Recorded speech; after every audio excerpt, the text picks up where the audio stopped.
ராஜாவே, நாம மகிமைக்காக இந்த இறை செய்தியை ஒப்புக் கொடுக்கிறேன். ஆவியானவரே, என் மூலம் பேசுகிறேன். உன் வார்த்தை என் நாவில் ஒலிப்பதற்கு நன்றி செலுத்துகிறேன். ஆமென்.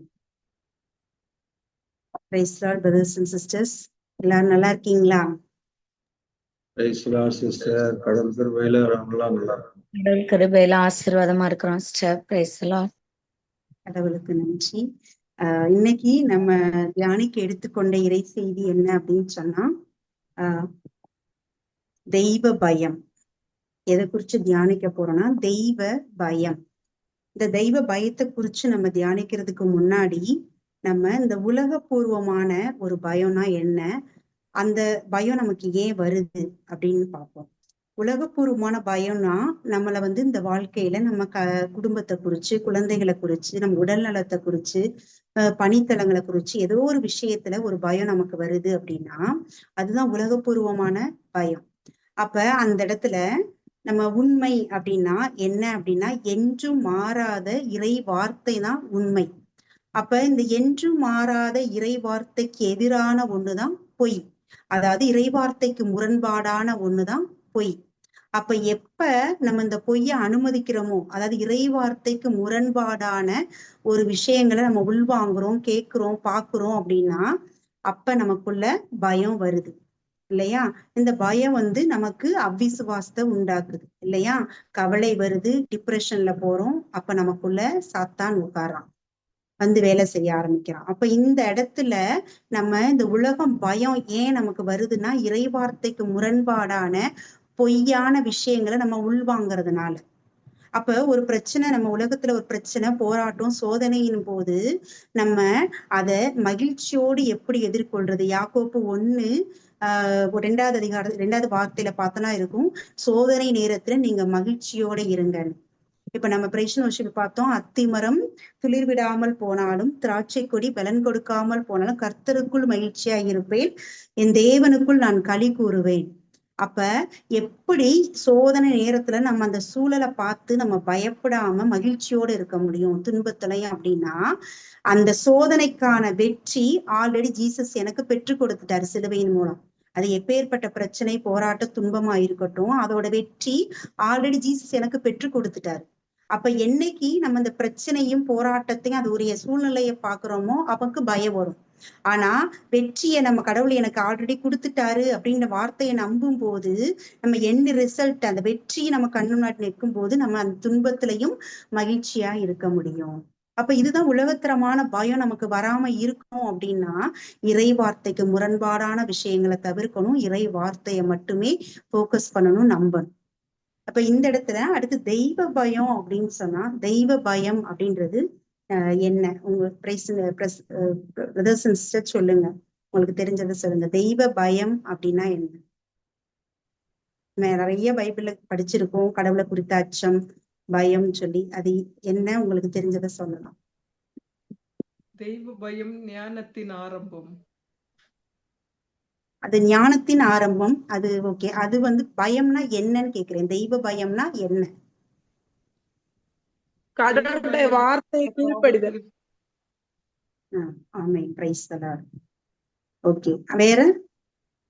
பயம் சொன்ன சிஸ்டர், கடவுளை நினைக்காம வேற ஏதாவது தவறான வழியில போனா அப்ப ஆண்டவர் நினைக்கும் போது ஒரு பயம் வரும். அந்த பயம்தான் உண்மையான பயம்.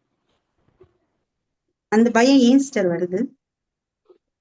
அது நம்ம கடவுளை நினைக்காம வேற தவறுல போறோமேன்ற பயம்தான்.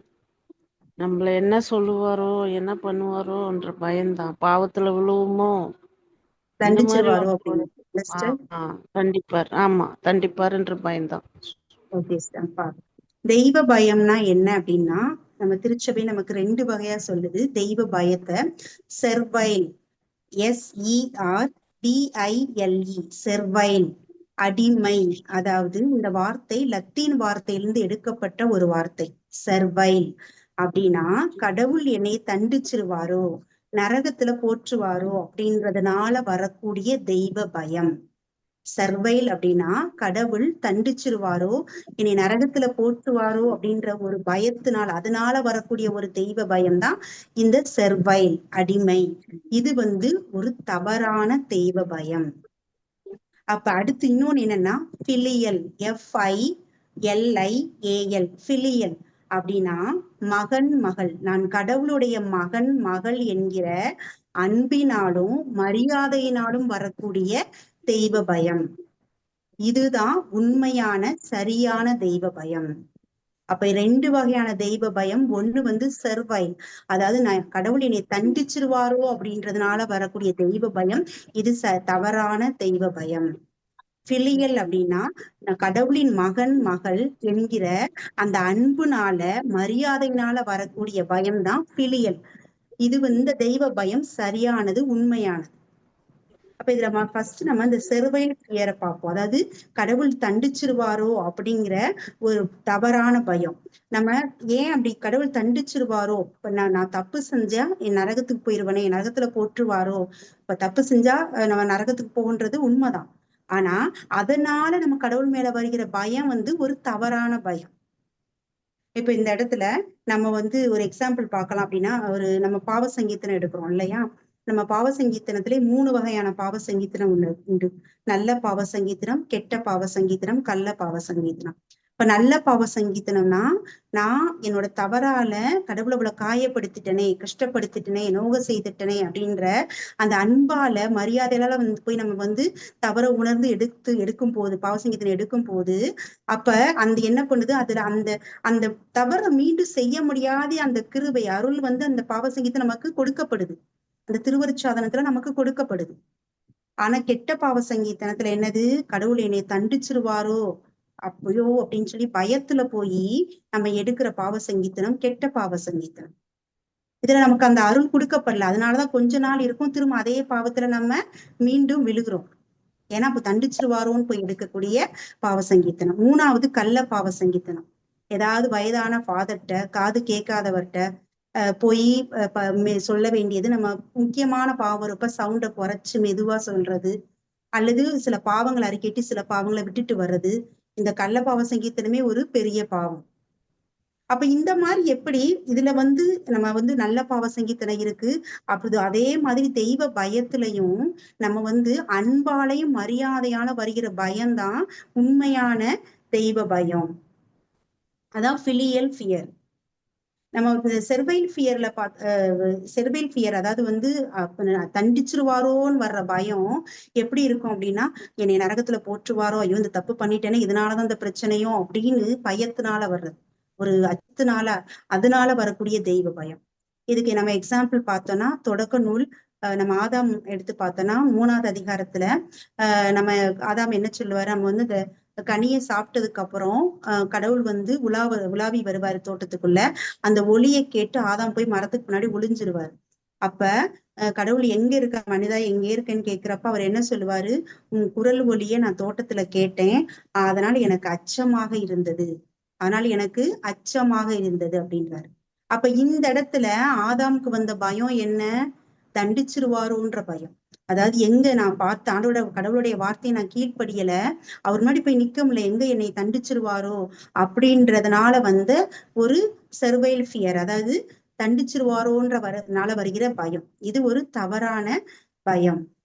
இப்ப பிலியல் அப்படின்னா அன்பினாலும் மரியாதையினாலும் வரக்கூடிய ஒரு பயம். இந்த இடத்துல அன்பினாலும் மரியாதையினாலும் அப்படின்னா, அப்ப மரியாதைனா எப்படி நம்ம கடவுளுக்கு மரியாதைனா என்ன, கடவுள் கொடுக்கக்கூடிய மரியாதை. நம்ம எல்லாருமே கேட்ட என்ன சொல்லுவோம், கடவுளுக்கு மரியாதை செலுத்துறோம், நம்ம அன்பு செலுத்துறோம், எல்லாரும் சொல்லுவோம். ஆனா அந்த மரியாதை செலுத்துறோமா, அது எது உண்மையான மரியாதை? நம்ம மொட்டி போடுறதும் தாழ்ந்து வணங்குறதும் அப்படின்றது அதுதான் உண்மையான மரியாதையே இல்ல. மரியாதை அப்படிங்கிறது அவருடைய பரிசுத்தத்தை நம்ம பாட்டுல பார்த்தோம். மகா பரிசுத்தர், சர்வ வல்லவர், சகலத்தையும் படைத்தவர், சர்வ வல்லவர், மகா பரிசுத்தர் அப்படின்னு அவரை நினைக்கும் போது அவருக்குள்ள ஒரு மரியாதையும் அன்பும் வருது பத்தியா. அதுதான் நம்ம உண்மையான மரியாதை. நம்ம பைபிளை எங்க எடுத்து பார்த்தாலும் கடவுள் தன்னை வெளிப்படுத்தும் போது அதை சந்திக்கிற மனிதர்கள் முதல்ல அவங்களுக்குள்ள வர்றது, ஆண்டவரே நான் முன்னாடி நிக்க தகுதியற்றவன் அப்படின்றதுதான் அவங்களோட முதல் வெளிப்பாடா சொல்றதா இருக்கும். என்னை விட்டு இங்க போயிருங்க, நான் தகுதியற்றவன் அப்படின்னு சொல்றதாதான் நம்ம நிறைய பாக்குறோம் நம்ம இறை வார்த்தையில இல்லையா. இந்த இடத்துல ஒன்ன மட்டும் நம்ம பார்க்கலாம். இயேசுவோடைய சீடர், அன்பு சீடர் யோவான், அவர் வந்து என்ன பண்றாரு, சீடரா இருக்கும்போது அவரோட மார்புல சாய்ந்து இருக்கிற அளவு ரொம்ப க்ளோஸா ஜீசஸோட இருக்காரு இல்லையா? ஆனா அதே யோவான் திருவெளிப்பாடு 1வது அதிகாரத்துல பார்த்தோம்னா கிறிஸ்துவ காட்சியா பாக்குறாரு. காட்சியா பார்க்கும்போது அவருடைய பரிசுத்தத்தை, அவருடைய வல்லமைய, மாட்சியை பார்க்கும்போது எப்படி சொல்றாரு, நான் செத்தவன் போல அவ காலில் விழுந்தேன், அவர் அஞ்சாதேன்னு சொல்லி வழக்கைய படிச்சு என்னைய நானும் தொடக்க முடியும் நானேன்னு சொன்னார். அப்ப இந்த இடத்துல அந்த இடத்துல யோவானுக்கு வந்தது எது, தண்டிச்சிருவாரோன்ற பயமா? இல்ல, மரியாதை, அன்பு, அவரோட பரிசுத்தத்தை பார்க்கும்போது, அந்த மாட்சியை பார்க்கும்போது அவளால தாங்க முடியல. இவ்வளவு பரிசுத்த தேவனா அப்படின்ற ஒரு மரியாதையினால வரக்கூடிய பயம்தான் அந்த இடத்துல. இது உண்மையான சரியான பயம். இப்ப நம்ம இது வரைக்கும் பார்த்தது செர்வைல், பிலியல் பேர். இந்த பிலியல், இந்த 2 பயமும் வந்து எது நம்ம கடவுள்கிட்ட கூட்டி செல்லும்னு பார்த்தா உண்மையான பயம். அதாவது இந்த செர்வைல் ஃபியர், அதாவது நம்ம பிலியல் ஃபியர் வந்து நம்ம கடவுள்கிட்ட நம்மளை கூட்டி செல்லும். அதாவது அன்புனாலும் மரியாதையினாலும் வரக்கூடிய அந்த தெய்வ பயம் நம்ம கடவுளை நெருங்கி செல்ல நம்மளை அழைச்சு கொண்டு போகும், இன்னும் பக்கத்துல போக முடியும். ஆனா நம்ம இந்த தவறான பயம் இருக்கு பாத்தீங்களா, தண்டிச்சிருவாரோன்றதுனால வரக்கூடிய தெய்வ பயம் நம்ம கடவுளை விட்டு விலகியும் ஓடவும் செய்யும். இதுக்கு நம்ம எக்ஸாம்பிள் பார்த்தா நம்ம நிறைய முறை தியானிச்சிருக்கோம். இந்த ஆங்கிள் இன்னைக்கு யூதாசும் நம்ம பேதுருவும் 2 பேருமே, யூதாசு காட்டி கொடுத்தாரு, காட்டி கொடுத்த உடனே தவறுன்னு உணர்ந்தாரு. உடனே அவருக்குள்ள ஒரு பயம் வந்துச்சு, குற்ற உணர்ச்சி வந்தது. ஆனா அவர் என்ன பண்ணார், ஜீசஸ்ட போனா தண்டிச்சிருவாரோன்னு பயந்து என்ன பண்ணார், வேற மனிதர்கள்ட்ட போனார். அதனால தற்கொலை பண்ணி கொண்டார். இந்த தண்டிச்சிருவாரோன்ற தெய்வ பயம் அவருக்கு இருந்ததுனால கடவுளை விட்டு ஓடி போனார். ஆனா பேதுரு இந்த இடத்துல 3 முறை மறுதளிக்கிறாரு, சபிக்கவும் செய்யறாரு. ஆனா அவர் எப்ப தவற உணர்றாரோ அவருக்குள்ள அந்த ஒரு என்ன சொல்றது, ஒரு கடவுள் மேல மரியாதையும் அன்பு வருது. ஐயோ, இப்பேற்பட்ட அன்பான தெய்வத்தை நான் காயப்படுத்திட்டேனே, மறுதளிச்சிட்டனே அப்படின்னு சொல்லிட்டு. ஏன்னா அதுக்கு முன்னாடிதான் பேதுரு சொல்லியிருப்பாரு, நாங்க யார்கிட்ட செல்வோம், வாழ்வு தரும் வார்த்தை உம்மிடதானே உண்டு அப்படின்னு சொல்லியிருப்பாரு. அப்ப ஜீசஸ் தான் வாழ்வு, அவர் தான் வழின்றது தெளிவா பேதுருக்கு தெரிஞ்சது. அப்ப என்ன பண்ணாரு, உடனே அந்த அன்பு மரியாதைனால கடவுளை பற்றி சரியா தெரிஞ்சதால அவர் நேரா எங்க போறாரு, ஜீசஸ்ட போறாரு. அப்ப இப்ப இந்த இடத்துல பேதுருக்கு வந்த பயம் எது, தெய்வ பயம் உண்மையானது, சரியானது, அன்பினாலும் மரியாதைனாலும் அவர் மேல இந்த நம்பிக்கையால வந்த பயம் சரியானது. அப்ப இந்த இடத்துல நம்ம பாக்குறோம், பிலியல்னா அன்பினாலும் மரியாதைனாலும் வருது. ஓகே, நம்ம எல்லாருக்குமே தெய்வ பயம் இருக்கா அப்படின்னா இருக்குன்னு சொல்லுவோம். அப்ப மரியாதை நம்ம கொடுக்குறோமா, கடவுளுக்கு கொடுக்குறோம். அப்ப அந்த மரியாதை எப்படி இருக்குது, மரியாதை வந்து எப்படி கொடுக்குறோமா இல்லையா அப்படின்னு நமக்கு எப்படி தெரியும் அப்படின்னா, எப்ப மரியாதைன்னா இந்த இடத்துல எது அப்படின்னா, கடவுளின் வார்த்தையை நம்புறதுதான் மரியாதை. எப்ப கடவுளை வார்த்தையை நம்புறோமோ அப்ப நம்ம மரியாதை கொடுப்போம். இப்ப எக்ஸாம்பிள் பார்க்கலாம்னா, இந்த உலகபூர்வமா ஒரு தலை சுத்தல் வருதுன்னு வச்சுப்போம், சரியா? டாக்டர்கிட்ட போறோம், அப்ப பிளட் டெஸ்ட் எடுக்கிறாங்க, சுகர் லெவல் ரொம்ப கூட இருக்கு. அப்ப டாக்டர் என்ன சொல்றாங்க அப்படின்னா, உடனே அதுக்கான மெடிசன்ஸ் எல்லாம் கொடுத்து இதெல்லாம் டயட் ஃபாலோ பண்ணணும் இதெல்லாம் சொல்றாங்க. அப்ப அப்படியே என்ன சொல்றோம், அந்த டாக்டருக்கு மரியாதை கொடுப்போம், அவர் சொல்றதை நம்புவோம். அந்த டாக்டர் உண்மையில MBBS படிச்சாரா என்ன, அவரை பத்தி நமக்கு எதுவும் தெரியாது. ஆனா அவர் சொன்ன வார்த்தையை அப்படியே நம்புவோம், அந்த ரிப்போர்ட்டை நம்புவோம். அதை வந்து ஏன்னா அந்த டாக்டருக்கு மரியாதை கொடுக்குறோம். அவர் வார்த்தை எப்ப நம்புறோமோ அப்ப அவருக்கு மரியாதை கொடுக்குறோம். இது உலகபூர்வமா. ஆனா 1 பேதுரு 2:24 நமக்கு கடவுள் என்ன சொல்லியிருக்காரு, அவரோட காயங்களால் நான் குணமடைந்து விட்டீர்கள்னு சொல்லியிருக்காரு. குணம் அடைஞ்சாச்சு நம்ம. அப்ப இந்த வார்த்தையை நம்பணும் அப்படின்னா, நம்புறோம்னா அப்ப கடவுளுக்கு இந்த இடத்துல நம்ம மரியாதை கொடுக்குறோம், இந்த போர்ஷன்ல நமக்கு மரியாதை கொடுக்குறோம். இப்ப உடல் நல விஷயத்துல நான் இந்த வார்த்தையை நம்புறேன் அப்படின்னா, இந்த பகுதி நான் கடவுளுக்கு மரியாதை கொடுக்குறேன். எந்த இடத்துல எனக்கு தெய்வ பயம் இருக்கு அப்படின்றதுக்கான அர்த்தம். சோ அப்ப நம்ம தான் இந்த இடத்துல ஒவ்வொருத்தரும் நம்ம ஆன்ம பரிசோதனை செய்து பார்க்கணும். எந்தெந்த இடத்துல எனக்கு தெய்வ பயம் இல்ல, எந்தெந்த ஏரியாவில் நமக்கு அது பயம் இருக்கோ அந்த இடத்துல கடவுளின் வார்த்தையை நம்ம நம்பலைன்னு அர்த்தம். அதாவது நம்ம உடல் நலத்திலையா இருக்கலாம், கடன் பிரச்சனைகளையா இருக்கலாம், இல்ல குழந்தைகளை எதிர்காலத்தை குறிச்சா இருக்கலாம், கணவன் மணி பிரச்சனை எல்லாம், எந்த இடத்துல இன்னும் நமக்கு பயம் இருக்கோ அந்த பகுதியில நமக்கு கடவுளின் வார்த்தையை நம்பல, தெய்வ பயம் இல்ல. இப்ப எக்ஸாம்பிள் சொல்லலாம்னா, இப்ப நம்ம நம்மளோட குழந்தை வந்து ஒரு ஒரு பொண்ணு வந்து மார்க் வந்து ரொம்ப லோவா வாங்குறான், 100க்கு ஒரு 20 வாங்குறான்னு வச்சுக்கோ. அந்த டீச்சர் வந்து அவங்கள கூப்பிட்டு, இந்த பொண்ணு இப்படியே படிச்சுட்டு இருந்தா எக்ஸாம்க்கே அப்பியர் ஆக முடியாது, ஒண்ணுமே அண்டர்ஸ்டாண்ட் படிக்க மாட்டேங்கிறா அப்படின்னு சொல்லி ஒரே கம்ப்ளைண்ட் பண்றாங்க. இப்ப அந்த அவங்க டீச்சர் சொல்றதெல்லாம் நம்ம உள் வாங்குறோம். அப்ப இருக்க ரிப்போர்ட் பாக்குறோம், அந்த ரிசல்ட்டை பாக்குறோம், ஏன்னா 20 தான் வாங்கியிருக்கான். அப்ப ஒரு பயம் வரும் நமக்கு, ஐயோ ஒரு எதிர்காலத்தை குறிச்சு இல்லையா? ஆனா நம்ம வார்த்தை என்ன சொல்லுது? எஸ்ஐயா 54:13, என் குழந்தைகளுக்கு ஆண்டவர் கற்றுத் தருகிறார், அவர்கள் நிறைவாழ்வு பெற்று சிறப்புறுவர். இந்த வார்த்தையின் மீது நம்பிக்கை இருந்ததுன்னா இந்த வார்த்தைக்கு நம்ம மரியாதை கொடுப்போம். இப்ப இந்த இடத்துல நமக்கு உண்மையான தெய்வ பயம் இருக்கும் இருந்துச்சுன்னா நம்ம இந்த டீச்சர் சொல்றதை குறிச்சு பயப்பட மாட்டோம். ஆனா அங்க பயந்தோம் அப்படின்னா அந்த இடத்துல நமக்கு தெய்வ பயம் இல்லை, கடவுள் வார்த்தையை நம்பல, மரியாதை கொடுக்கல. இதுதான். அப்ப நம்ம தான் நினைக்கணும் எந்தெந்த ஏரியால நமக்கு பயம் இல்லாம இருக்கு, தெய்வ பயம் இல்லாம இருக்கு. எந்த இடத்துல உலகத்தரமான பயம் இருக்குதோ அந்த இடத்துல தெய்வ பயம் கிடையாது. நம்ம இதுல பார்த்திருக்கோம், நிறைய முறை இதை தியானிச்சிருக்கோம். செயலில்லாத விசுவாசம் செத்த விசுவாசம், யாக்கோப்புல இல்லையா? உயிர் இல்லாத நம்பிக்கை வந்து செத்தது இல்லையா? நம்ம செயல் வடிவம் பெறாதது வந்து செத்தது, உயிர் கிடையாது அதுக்கு. அதே மாதிரி அன்பு இல்லாத விசுவாசம் 1 கொரிந்தியர் பார்த்திருக்கோம், ஒலிக்கும் வெண்கலமும் ஓசையிடும் தாளமும் வருது. மழைய பெய்யற அளவு நம்பிக்கை இருந்தாலும் அன்பு இல்லைன்னா எப்படி இருக்கு? ஒன்றுமே இல்லைன்னு இருக்கு. இதே மாதிரி தெய்வ பயம் இல்லைன்னா அந்த விசுவாசம் எப்படி இருக்குன்னா நம்ம பாவத்துக்கு இட்டு செல்லும். தெய்வ பயம் இல்லாத விசுவாசம் நம்மை பாவத்துக்கு இட்டு செல்லும். ஏன் அப்படின்னா இந்த இடத்துல நம்ம வந்து ஒரு என்ன சொல்றது, compromising of the word of God. அதாவது வந்து நம்ம வந்து ஒரு இறை வார்த்தை நம்மளே சமரசம் பண்ணிக்கிறது. ஒரு அந்த இறை வார்த்தை நமக்கு ஏற்றாப்படி இப்ப வந்து ஒரு பாவத்துல மீண்டும் மீண்டும் விழுகிறோம்னா, ஓகே இந்த எனக்கு வந்து இந்த இடத்துல நான் மனித இயல்புல அப்படி பண்றேன், இல்லை என்னுடைய வீக்னஸ் இந்த இடத்துல, இது என்னோட வீக்னஸ், இது வந்து என்னோட உள்மன காயத்தினால நான் இப்படி பண்றேன் அப்படின்னு இறை வார்த்தைக்கு முறை நம்ம இறை வார்த்தையே நம்மளே சமரசம் செய்து கொள்றது. ஆனா இறை வார்த்தை என்ன சொல்லுது? 1 யோவான் 3:9 என்ன வார்த்தை இருக்குது? கடவுளிடம் பிறந்தவர்கள் பாவம் செய்வதில்லை, ஏன்னா அவங்க கடவுளின் இயல்பு அவங்கள்ட்ட இருக்குதுன்னு இருக்கு. அப்ப இந்த இடத்துல இந்த வார்த்தைய நம்ம நம்பல, இந்த வார்த்தைக்கு மரியாதை கொடுக்கல, அப்ப அந்த இடத்துல தெய்வ பயம் இல்லை. அப்ப விசுவாசம் இருக்கலாம், நம்ம வந்து நல்லா சூப்பரா நம்ம ப்ரேயர் பண்ணும்போது ஹீலிங் நடக்கலாம், பேய்கள் ஓடலாம், நோய்கள் குணமாகலாம், எல்லாம் இருக்கலாம்.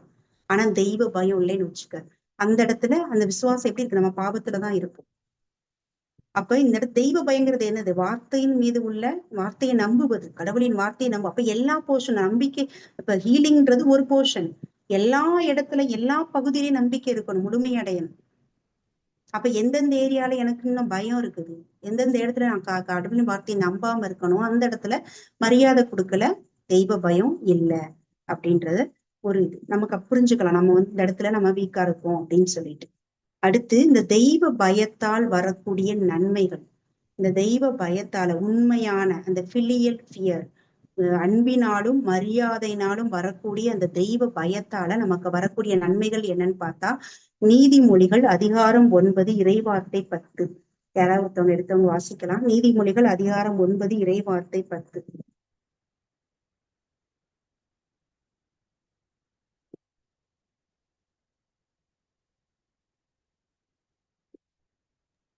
ஆண்டவரிடம் கொள்ளும் அச்சமே ஞானத்தின் தொடக்கம், தூயவராகிய அவரை பற்றிய உணர்வே மெய்யுணர்வு. ஆமென். ஆமென். ஹல்லேலூயா. அப்ப இந்த முதல் லைன் பார்த்தா, ஆண்டவரின் கொள்ளும் அச்சமே ஞானத்தின் தொடக்கம். அப்ப ஞானத்தின் ஃபர்ஸ்ட்லயே சொன்னாங்க ஆன்சர் கேட்டப்ப, ஞானத்தோட தொடக்கம் எதுவா இருக்குது? ஆண்டவரிடம் கொள்ளக்கூடிய அச்சம். இந்த உண்மையான தெய்வ பயம்தான் ஞானத்தின் தொடக்கம். அப்ப இந்த உண்மையான தெய்வ பயம் நமக்கு இருந்தா நமக்கு என்ன கிடைக்கும்? ஞானம் கொடுக்கப்படும். ஞானம் அப்படின்னா நம்ம கொடுக்கக்கூடிய பொருள், நம்ம கிட்ட இருக்க உறவுகளா இருக்கலாம், நம்ம கொடுக்கக்கூடிய பொருளை எப்படி பயன்படுத்துவது, ஹேண்டில் பண்ணுவதற்கான ஒரு தெரியறதுதான் ஞானம் இல்லையா? அப்ப அந்த ஞானத்தை நம்ம இது எக்ஸாம்பிள் பார்த்தா நம்ம ஜீசஸ பார்க்கலாம் அந்த இடத்துல இல்லையா? எப்படி ஞானத்தை நம்ம எல்லாத்துக்கும் நம்ம யார ரோல் மாடலா எடுப்போம்? ஜீசஸ் தான். அவரை தான் நம்ம ஃபாலோ பண்ணணும். அப்ப இந்த இடத்துல விபச்சார பெண்ணை நிப்பாட்டுறாங்க. அப்ப ஜீசஸ் அந்த இடத்துல கேக்குறாங்க, இவரை கல்லால அப்ப அந்த இடத்துல ஜீசஸ் என்ன செய்யணும்னு கேக்குறப்ப, அவர் அடிக்கணும்னு சொன்னா அவர் என்ன சொல்லுவாங்க? இவர் அன்பை பத்தி இவ்வளவு போதிக்கிறாரு, இவங்களை அடிக்கணும்னு சொல்றாரு. இல்ல அடிக்க வேணாம் அடிக்க வேணாம் அப்படின்னு சொன்னா மோசே கட்டளைக்கு எதிரா பேசுறாரு அப்படின்னு சொல்லுவாங்க. ரெண்டுமே இது. அந்த இடத்துல என்ன சொன்னார்? ஞானத்தோட ஜீசஸ் என்ன பண்ணாரு? உங்களை யார் பாவம் செய்யலையோ அவங்க முதல்ல கல் எறியட்டும். இந்த ஒரு வார்த்தை அங்க இருக்க யாரும் நிக்கல, எல்லாரும் போயிட்டாங்க. அப்ப இந்த இடத்துல இந்த சூழ்நிலையில எப்படி ஜீசஸ் ஞானத்தோட இது பண்ணார், செயல்பட்டார். அப்ப இந்த மாதிரி நம்ம ஒவ்வொரு சுச்சுவேஷன்லயும் நம்ம தெய்வ பயம் இருந்ததுன்னா நம்ம இறைவார்த்தையின் மூலமா, வெளிப்பாடுகள் மூலமா கடவுள் அந்த ஞானத்தை நமக்கு கொடுப்பாரு. எப்படி ஹேண்டில் பண்ணணும் இந்த சுச்சுவேஷனை, இந்த பர்சனை, இந்த நபரை எப்படி நம்ம ஹேண்டில் பண்ணணும்ன்ற ஞானத்தை எப்ப நமக்கு கிடைக்கும்னா தெய்வ பயம், உண்மையான தெய்வ பயம் இருக்கும்போது நமக்கு கிடைக்கும். அந்த ஞானம்னா என்ன? கடவுள் தான் ஞானம், ஆவியானவர் தான் ஞானம். அதனாலதான் ஞானத்தின் ஆவியானவர் என்று சொல்றோம். அப்பேற்பட்ட அந்த ஞானம் நமக்குள்ள வரணும் அப்படின்னா நம்ம பெற்றுக்கொள்ளணும்னா என்ன வேணும்? நம்பிக்கை. அதாவது தெய்வ பயம் இருக்கணும், கடவுள் வார்த்தையை நம்பணும், மரியாதை கொடுக்கணும். அந்த உண்மையான தெய்வ பயம் நமக்கு இருக்கணும்.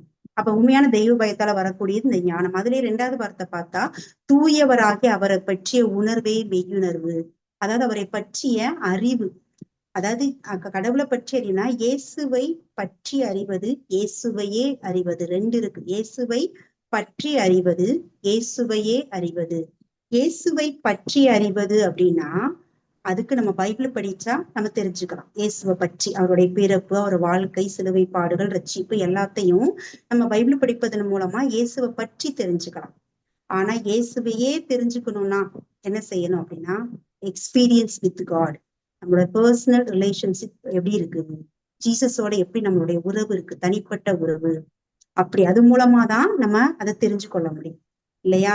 நம்ம எவ்வளவு ஒரு கணவன் ஒரு கடவுளுக்கு அடுத்தபடி நம்ம கணவன் மனைவி, ஒரு கணவரை பத்தி மனைவிக்கு தான் அதிகமா தெரியும்ல. இந்த உலகத்துல மற்ற உறவுகளை தவிர ஒரு கணவரை பத்தி அதிகமா மனைவிக்கு தான் தெரியும், மனைவியை பத்தி கணவருக்கு தான் தெரியும். அப்ப இந்த உறவு தான் மணவாளனாகிய இயேசுவுக்கும் மணவாட்டியாகிய நமக்கும் உள்ளது.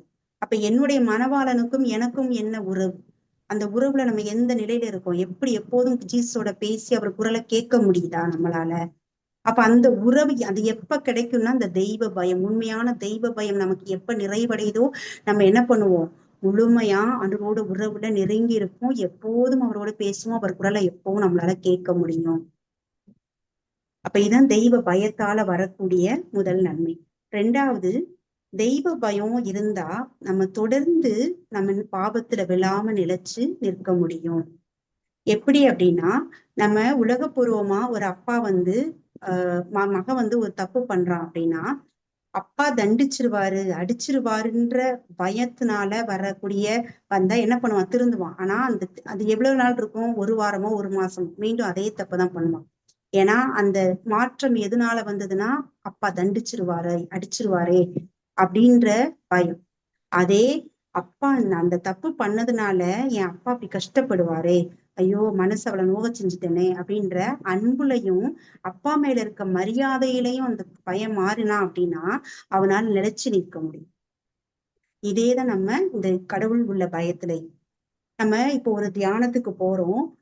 அந்த தியானத்துல நம்ம இதுவரைக்கும் வந்து ஒரு பைபிள் படிக்கல, கடவுள் பயமே இல்லை, நம்ம எதுவுமே பாவத்தின் அடிமைத்தனத்துல இருக்கோம் அப்படின்றப்போ ஒரு டீட்டுக்குள்ள ஒரு செய்தி கேட்கிறோம். அப்ப நம்ம உணர்த்தப்படுது அப்படின்னா அப்ப வந்து நம்ம பாவத்தின் செய்தி நம்ம கொடுக்கப்படுது, பாவம் செஞ்சா அவ்வளவு தண்டனை அப்படின்ற மாதிரி. அப்ப அந்த செய்தி கேட்கும்போது நமக்குள்ள என்ன வரும்? முதல்ல பயம் வரும். கடவுள் என்னை தண்டிச்சிருவாரே, ஐயோ இந்த பயத்தை இந்த தவறை நான் செஞ்சுட்டேனே, பாவத்தை செஞ்சுட்டேன்னு முதல்ல போயிட்டு வந்து என்ன பண்ணுவோம்? உடனே ஒரு மனம் மாறி ஒரு மாற்றம் வரும் இல்லையா? இது வந்து ஆண்டவரை பற்றிய அச்சத்தால தண்டிச்சிருவாரோன்ற வரதுனால வரக்கூடிய அந்த சர்வைல் ஃபியர். ஆனா இது வந்து தொடக்கத்துல வர்றது பரவாயில்ல, நல்லது. ஆனா அதிலே நிலைச்சு நிக்காம அடுத்து நம்ம மாற்றம் போகணும். எதுக்கு? அன்பினாலும் மரியாதையினாலும் வரக்கூடிய அந்த பயத்துக்குள்ள நம்ம போகணும். அதாவது உண்மையான தெய்வ பயத்துக்கு அந்த டிரான்ஸ்பர்மேஷன், மாற்றம் அங்க நடக்கணும். நடந்தா உண்மையில அப்படி நடந்தா நம்ம இந்த தவறான தெய்வ பயமும் உலகப்பூர்வமான பயம் நம்மளை விட்டு வெளியே போயிடும். எப்ப உண்மையான பயம் நமக்குள்ள தெய்வ பயம் இருக்கும் போது, அதாவது அன்புனால மரியாதையினால வரக்கூடிய அந்த தெய்வ பயம் நமக்கு வரும்போது இது போயிடும். ஆனா இந்த இடத்துல இந்த ப்ராசஸ் கரெக்டா இல்லாம என்ன பண்றோம் அப்படின்னா, தண்டிச்சிருவாரோன்னு ஒரு பயத்தினால நம்ம விடுறோம் பாத்தீங்களா? அது அடுத்தது அன்பு, ஆண்டவரோட இன்னும் நெருங்கிய அன்புலையும் மரியாதையும் நம்ம வரும்போது, இந்த மரியாதை எப்போ வரும்? கடவுள் வார்த்தையுமே நம்பும் போது. இப்பதான் நம்ம பார்த்தோம். அப்ப இந்த லெவலுக்கு நம்ம அடுத்து போறதுக்கு முன்னாடி இந்த பயத்தையும் நம்ம விட்டுறோம். இந்த தண்டிச்சிருவாரோன்ற இருக்கிற பயமும் நமக்கு போயிருது. போறதுனால நம்ம என்ன பண்றோம்? மீண்டும் ஒரே பாவத்துல மீண்டும் மீண்டும் நம்ம விழுகிறோம். அப்ப இப்படி இல்லாம தொடர்ந்து நிலைச்சு நிக்கணும் அப்படின்னு சொன்னா உண்மையான தெய்வ பயம் நமக்கு இருக்கணும். அப்ப உண்மையான தெய்வ பயத்தால வரக்கூடிய பயன் என்ன அப்படின்னா, நம்மளால தொடர்ந்து பாவத்து விழாம நிலைச்சு நிற்க முடியும். அடுத்து திருப்பாடல்கள் 112:1. இந்த வார்த்தை எப்படி சொல்லுதுன்னா, அல்லேலூயா, ஆண்டவருக்கு அஞ்சி நடப்போர் பேறு பெற்றோர், அவர் தம் கட்டளைகளில் அவர் பெரும் மகிழ்வு அடைவர். அப்ப உண்மையான தெய்வ பயத்தால வருகிற இன்னொரு பயன் என்ன அப்படின்னா, அவருடைய கட்டளையில, அவருடைய இறை வார்த்தையில நம்ம பெரும் மகிழ்ச்சி அடைவோம். எனக்கு பைபிள் வாசிக்க பிடிக்கல, பைபிளோட இறை செய்தி கேட்கப்போ எனக்கு ஒரு சந்தோஷம் இல்ல, பைபிள் அப்படியே ஆர்வமா தாகமா மகிழ்ச்சியோடு என்னால படிக்க முடியல அப்படின்னா நமக்கு உண்மையான தெய்வ பயம் இல்லை அப்படின்னு அர்த்தம். அப்ப என்னைக்கு நமக்கு உண்மையான தெய்வ பயம், அதாவது அன்பினாலும் மரியாதையினாலும் வரக்கூடிய அந்த ஃபிலியல் ஃபியர், உண்மையான தெய்வ பயம் இருக்கோ, அப்ப நம்ம தாகமா ரொம்ப சந்தோஷத்தோடு மகிழ்ச்சியோடு இறை வார்த்தையை படிப்போம், இறை செய்தியை கேட்போம், நம்ம இறை வார்த்தையில மகிழ்வோம். அப்ப இது அடுத்து வருகிற பயன். அடுத்து நீதிமொழிகள் அதிகாரம் 22 இறைவார்த்தை 4. நீதிமொழிகள் அதிகாரம் 22 இறைவார்த்தை 4. இந்த வார்த்தை எப்படி சொல்லுன்னா, தாழ்மையுள்ளவர்களுக்கும் ஆண்டவிடம் அச்சம் உடையவர்களுக்கும் கிடைக்கும் பயன் செல்வமும் மேன்மையும் நீடிய ஆயுளும் ஆகும். அப்ப இந்த இடத்துல 2 சொல்லியிருக்கு. என்னன்னா, தாழ்ச்சி, ஆண்டவரை பெற்ற அச்சம், தெய்வ பயம், தாழ்ச்சி. ஏன் இந்த இடத்துல 2 இணைச்சு சொல்லியிருக்காங்க அப்படின்னா, 1 மாதத்துக்கு முன்னாடிதான் பிரதர் தாழ்ச்சியை பற்றி எடுத்தாங்க இல்லையா? தாழ்ச்சினா என்ன, யாராவது சொல்லலாமே?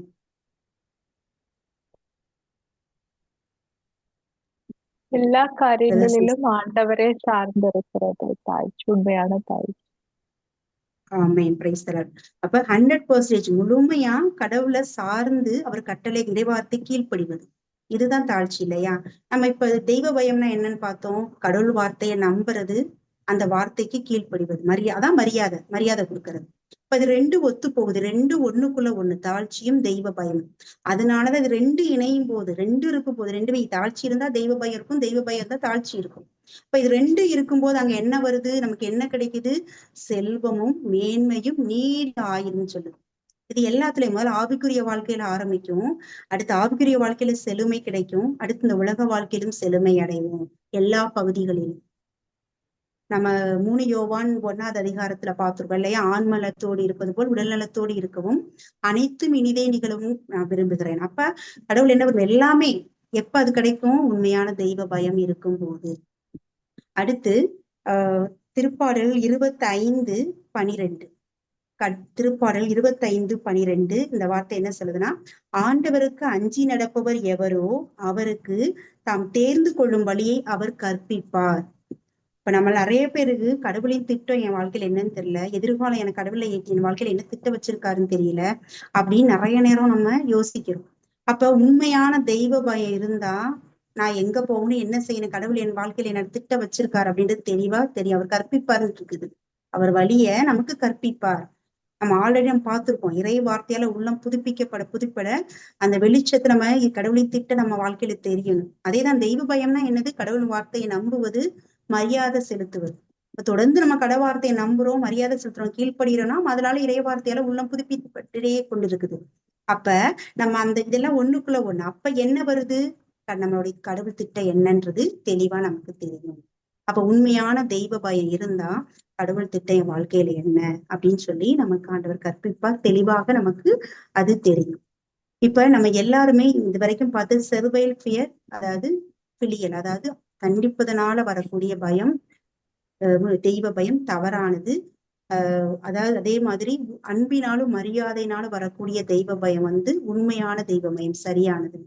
இப்ப நம்ம ஏதோ ஒரு இடத்துல நம்ம ஆண்டவருக்குள்ள வரும்போது முதல்ல தண்டிச்சிருவாரோ அப்படின்னு சொல்லி அந்த பயத்துலதான் வர்றோம் இல்லையா? ஆனா அதை அடுத்து ஆண்டவரை நெருங்கிய அன்பாலையும் மரியாதையினால வரக்கூடிய பயமா தெய்வ பயமா மாறணும். இந்த அன்பு நமக்கு எப்ப நிறைவடையும்னா, எப்ப அந்த அன்பு நிறைவடையுதோ அப்ப தெய்வ பயமும் நமக்குள்ள நிறைவடையும். அன்பு நிறைவடையணும் அப்படின்னு நம்ம என்ன செய்யணும்? நம்ம படிச்சிருப்போம். இறைவா கட்டளைகளை கடைபிடிப்பதால் 1 யோவான் 2:5 பார்த்தா இருக்கு. அவருடைய கட்டளைகளை கடைபிடிப்பதனால் அன்பு நிறைவடைகிறது. கடவுளின் அன்பு நம்மில் நிறைவடைகிறது. அப்ப கடவுள் வார்த்தை கட்டளை கடைபிடிக்கிறதுனா என்ன? அவருடைய வார்த்தையை நம்புறது. அப்ப இந்த நம்பிக்கையில இருந்து அன்பு, இந்த அன்புல இருந்து நம்பிக்கை தான் அடிப்படை. நம்பிக்கையில இருந்து என்ன வருது? அன்பு. அன்பு மரியாதை இருக்கும்போது அங்க தெய்வ பயம் வருது. உண்மையான தெய்வ பயம். இந்த உண்மையான தெய்வ பயத்தினால நமக்கு என்ன கிடைக்குது? ஞானம். சோ அதுக்கு அடுத்து கடவுளை பற்றிய அறிவு தெளிவா இருக்கு. சோ இது எல்லாமே ஒண்ணுக்குள்ள ஒண்ணு. இது எல்லா போர்ஷனும் ஒவ்வொரு பகுதியும் நம்ம எதுல குறைவா இருக்க? ஒண்ணு ஃபெய்த்ல ஒரு பகுதினா எல்லா இடத்துலயும் நம்ம அந்த வளர்ந்து கொண்டு இருக்கிறோமா? எதுவுமே 100% வர்ற வரைக்கும் முழுமை அடையாது. ஒண்ணுக்குள்ள ஒண்ணு. அப்ப எல்லாமே சேர்த்து நம்மளுக்கு இருக்கா அப்படின்னு நம்ம தியானிக்கணும். இப்ப இந்த இடத்துல நான் இந்த இறை செய்தியை நம்ம இது பண்ணும் போது, நான் இது வரைக்கும் முன்னாடி இந்த ஜீசஸ் மினிஸ்ட்ரியில ஜாயின் பண்றதுக்கு முன்னாடி எனக்குள்ள இருந்த பயம் என்னன்னா, எனக்குள்ள இந்த டீச்சிங் சின்ன வயசுல என்னோட மறைக்கல்வியில நான் கற்றுக்கொண்டதுனால எனக்குள்ள வந்தது என்ன அப்படின்னா, கடவுள் தண்டிச்சிருவாரு. நான் அப்படின்ற ஒரு அந்த நான் தப்பு என்னோட அதாவது நான் என்ன செய்த தப்புனாலதான் எனக்கு இந்த பிரச்சனை, இந்த தண்டனை எல்லாமே அப்படின்னு நினைச்சிட்டு இருந்தேன். அப்ப நம்ம இதுல வந்ததுக்கு அப்புறம் தான் இறை செய்தியின் உண்மை, இறை வார்த்தையோட உண்மை தெரிஞ்சது. கடவுள் நோயவோ இல்ல பிரச்சனையவோ கொடுக்கக்கூடியவர் அல்ல. இது எல்லாம் என்னுடைய தவறால, என்னுடைய பாவத்தால வரக்கூடியது. அடுத்து 2வது, கடவுள் தண்டிச்சிருவாரே அப்படின்றதுனால வந்த பயம் முதல்ல எனக்கு இருந்தது. அதனாலதான் தொடக்கத்துல முதல்ல ஓடி ஓடி போய் பாவ சங்கீதனை பண்ணதெல்லாம் கடவுள் தண்டிச்சிருவாரே, ஐயோ இந்த தப்பு பண்ணிட்டேனே, இதுக்கு தண்டனை கிடைச்சிருமே, நான் பாவத்துல நரக நெருப்புக்கு போயிருவானே அப்படின்ற பயம்தான் எனக்கு இருந்தது. அதுக்கப்புறம் கொஞ்சம் கொஞ்சமா இறை வார்த்தையால உன்னை புதுப்பிக்கப்பட இறை வார்த்தையை நம்ப நான் கடவுளை நெருங்க நெருங்க அவரோட அன்புலையும் மரியாதையில வருகிற பயம் வந்தது. ஆனா இந்த நான் தெய்வ பயனா நினைச்சிட்டு இருந்தேன். டோட்டலா தெய்வ பயனா கடவுளை பற்றி அன்பால மரியாதையால ஒரு பயம் இருக்குது அப்படின்னு எல்லா இடத்துலயும் இருக்கு அப்படின்னு. ஆனா இல்ல, நம்ம எந்தெந்த ஏரியால உலகத்தரமா பயம் இருக்கோ, கடவுள் வார்த்தையை நம்பலையோ அந்த இடத்துல நம்ம கடவுளுக்கு மரியாதை கொடுக்கல, தெய்வ பயம் இல்லை. அப்ப எனக்கு உணர்த்தப்படுது எந்தெந்த இடத்துல எனக்கு இன்னும் தெய்வ பயம் இல்லை அப்படிங்கிறது. அப்ப நான் உடனே அதை கடவுள்கிட்ட சரண்டர் பண்ணேன். இன்னைக்கு நம்மளுக்கு ஒவ்வொருவருக்கும் உணர்த்தப்பட்டிருக்கும் எந்தெந்த ஏரியால இன்னும் எனக்கு பயம் இருக்கு, அது எந்தெந்த ஏரியால நான் கடவுள் வார்த்தையை நம்பல. என்னைக்கு நம்ம தவறு ஒப்புக்கொள்றோமோ ஜீசஸ் அப்பதான் வேலை செய்ய முடியும் அந்த இடத்துல. ஏன்னா அவர் சொல்றாரு, என்னருள் உனக்கு போதும், உன் பலவீனத்தில் என் பலன் பூரணமாயிரு. அப்ப இந்த இடத்துல நான் பலவீனமா இருக்கேன், இந்த இடத்துல எனக்கு தெய்வ பயம் இல்லை, நான் வார்த்தையை நம்பல, மரியாதை கொடுக்கல, அதனால எனக்கு தெய்வ பயம் இந்த பகுதியில இல்ல, உலக பயம்தான் இருக்கு. அப்ப அப்படின்னு சொல்லி ஒப்பு கொடுக்கும் போது நிச்சயம் அந்த இடத்த ஆண்டவர் சரிப்படுத்துவார். அதற்கான அருளை நமக்கு கொடுப்பார். Price the Lord. Amen. Thank you Jesus.